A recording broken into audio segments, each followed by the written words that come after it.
Welcome back. People's political passions are at their pinnacle as we are now exactly 1 week from Election Day. But you know what? A lot of people have already voted, and I'm not talking about absentee or early or mail-in voting. I'm talking about voting with their pocketbooks. Our next guest has some warning signs to consider before you make that campaign contribution. Ed Herman is with the law firm Brown & Crouppen. Ed, you don't need me to tell you this because I know your mailbox is probably as full as mine. It's crunch time now, and whichever side of the aisle you're on, there's these dire warnings. The apocalypse is coming unless you click on this link and make a donation to your favorite candidate. What is the risk in doing that? Well, the risk is that you're sending your money to a false PAC, a political action committee that may not be exactly what it's proclaiming to be. We saw many cases of this in the last major presidential election. Some people were caught and are now happily in jail, but many were not caught. Just to give you one example, there was one fellow that was able to raise $500,000 through small contributions from people who thought that they were helping with getting people to the polls.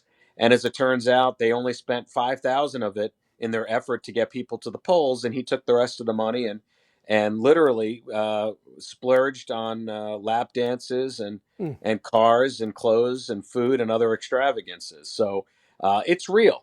What would I advise people to do? First thing is, for most people, you have not given your limit yet as to what you can actually give directly to a candidate.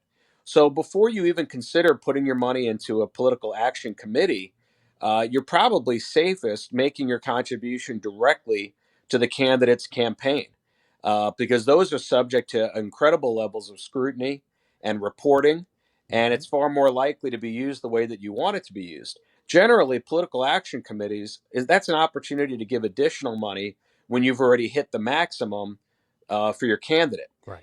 If you are going to give to a political action committee, you got to do a little bit of research. And I think we're going to include a few sites that people can check things out at. Obviously, you're looking for things that are established and legitimate and easily traceable. And you go on the internet and you read about them and you can tell, okay, yeah, this is the real deal. Don't just give something. If you didn't reach out to them and they're just coming to you in an email, I'd be very wary of that. And I would never, ever give any kind of payment information to anything political over the phone, period. Because then it becomes not just you're wasting your money, you may be giving away crucial personal information about yourself.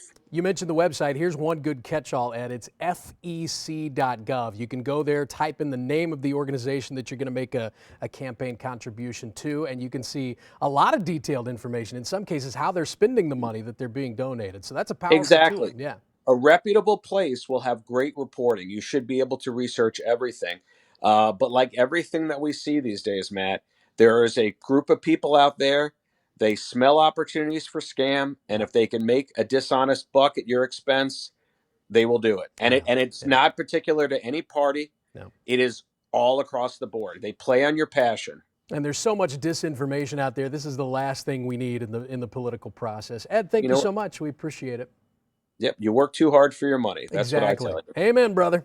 All right, if you'd like to get in touch with Brown & Crouppen, you can call them anytime, 314-222-2222, or check out their website at getbc.com.